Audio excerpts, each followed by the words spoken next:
Thanks so much, Luis. So today I'll be discussing the safety of TRK inhibitors in NTRK fusion positive lung cancer. Here are my disclosures. So this slide summarizes the currently FDA approved TRK inhibitors. We have three different agents. And what I've done is I've listed the indication with respect to NTRK, as well as the selectivity profile in terms of the kinases that are inhibited by each agent. The reason I bring this up is because what we'll see is that the side effect profile of each agent is commonly dictated by the selectivity profile. So you'll see here, larotrectinib hits both tracks A, B, and C, and entrectinib targets tracks A, B, C, as well as ROS1. And repotrectinib has a very similar profile in that it hits tracks A, B, C, and ROS1.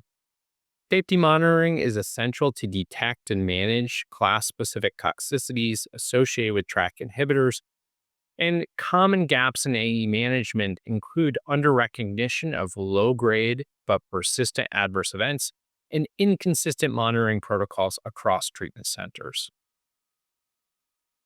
So we'll go through each agent individually and highlight some of the core adverse events.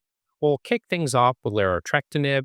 These data were recently updated at the World Conference on Lung Cancer in 2025.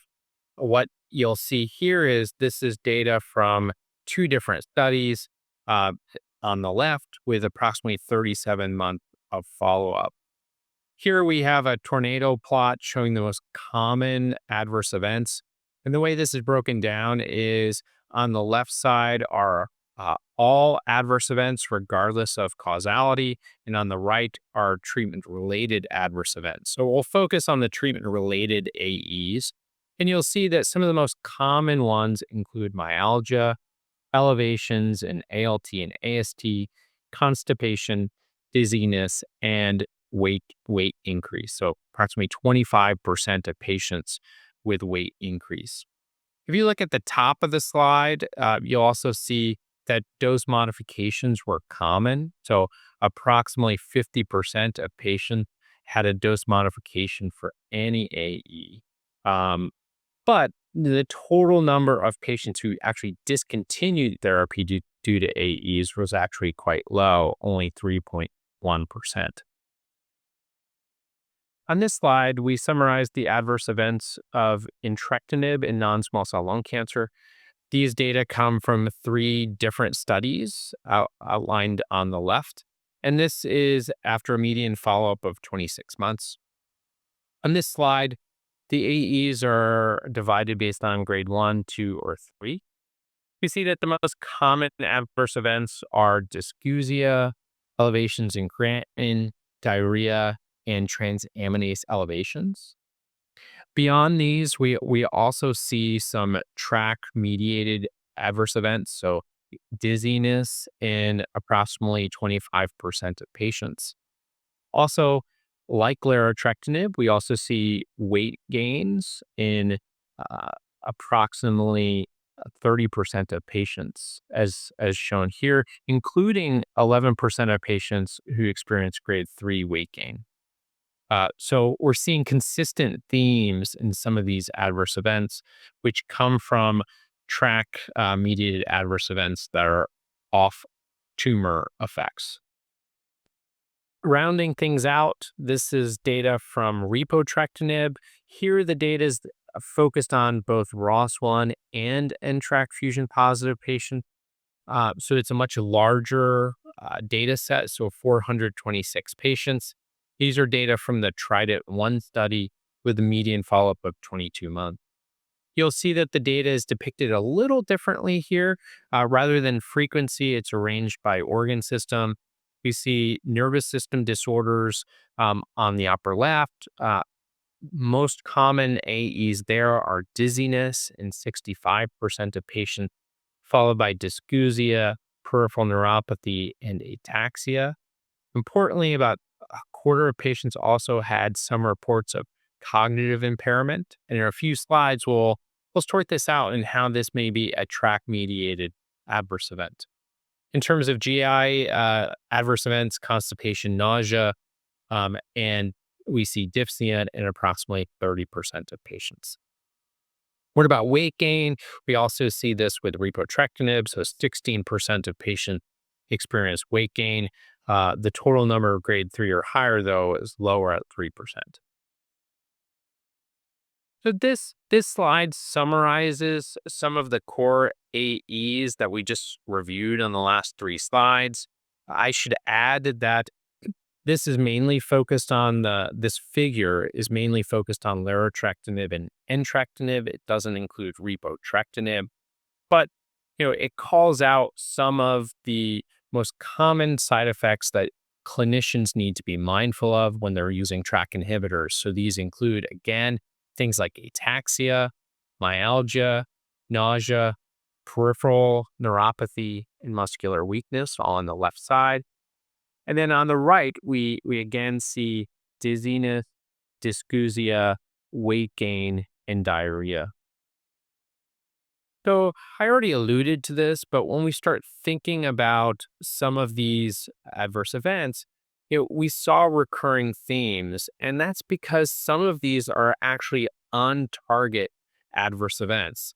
So we know that tracks A, B, and C play a role in normal human biology.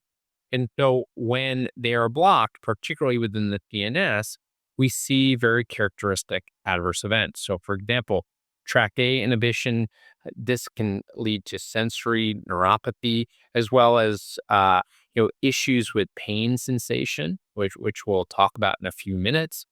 TRK-B inhibition can lead to hyperphagia, hence weight gain. It can also cause nociception issues and memory impairment, so perhaps leading to some of those cognitive issues that we talked about. And then finally, TRK-C inhibition can also cause some issues around proprioception. So then if you look at the percentages of the AEs above, you can see, weight gain is quite common with the TRK inhibitors. Dizziness, withdrawal pain, and paresthesias, these are all on target AE.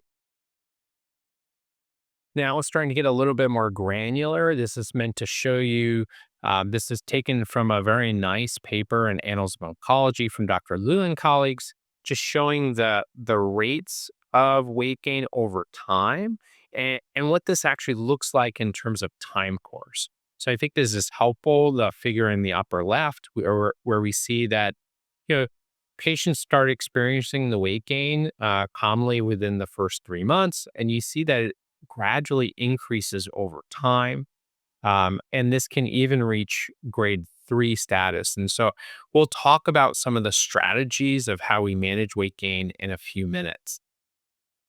Likewise, dizziness can occur fairly early on. If you look at the swimmer's plot here, the yellow boxes depict where patients first started experiencing dizziness. So you see that this is a very early AE.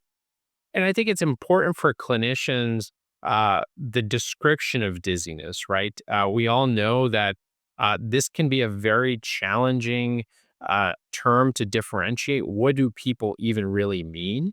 Are they describing this as vertigo? Is it positional lightheadedness? Is it imbalance? All of these are described under the broader term of dizziness, but I think it's really important to try to really tease this apart, what patients are experiencing. And then a somewhat unique adverse event is this concept of withdrawal pain. So this is upon discontinuation or holding of a TRK inhibitor, patient can actually experience a flare in pain syndromes. And so here, if you look at this with this swimmer's plot, it's quite different, right, than the dizziness one, where dizziness is very, very early on. Here, this is actually more at the end, because that's usually where you're holding therapy, right, or stopping therapy. In this slide, we provide an overview of some of the management approaches for some of the most common TRK-mediated adverse events. We'll start with weight gain.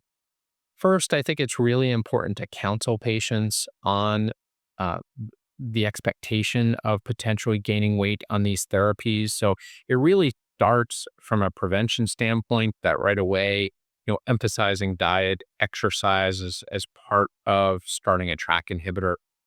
One could also consider referring patients to a nutritionist um, in order to be more proactive. Among patients where you do see weight gain occurring, there are a number of different strategies. On the agent side of things, one can consider dose interruptions as well as dose modifications. And one can also think about the introduction of additional therapeutics. For example, in my own center, we will commonly refer patients to our weight center for consideration of a GLP-1 analog. In terms of the AEs of dizziness, both the vertigo-based or ataxia-based dizziness or orthostatic approaches, again, you want to counsel patients because these tend to be very early adverse events, and so expectation setting. For patients who are experiencing a lot of vertigo-based adverse events, tend to think about things like meclizine or scopolamine could be considered. I have a low threshold if this is very bothersome for patients to pursue dose modifications. And then finally, withdrawal pain. The typically occurs where you're either holding therapy or transitioning to another therapy because of disease progression. In these cases, one can pursue different strategies. There's treating the pain itself with NSAIDs, opioids, or even GABA analogs. But one could also approach this through reintroducing the track inhibitor or simply tapering it off to prevent the withdrawal pain in the first place. And I think that is a very reasonable strategy here. So here we've now, this is just a summary. We now have 3 approved track inhibitors: larotrectinib, entrectinib, and repotrectinib. A subset of adverse events such as weight gain, dizziness, withdrawal pain, and paresthesias arise from on target off tumor effects. And so this really requires careful attention of the entire care team in order to ensure that patients are able to stay on therapy with the appropriate um, dose modifications and introduction of supportive medication. And with that, we see that rates of discontinuation remain relatively low, but it really requires careful monitoring of patients for both track-mediated and non-track-mediated AEs.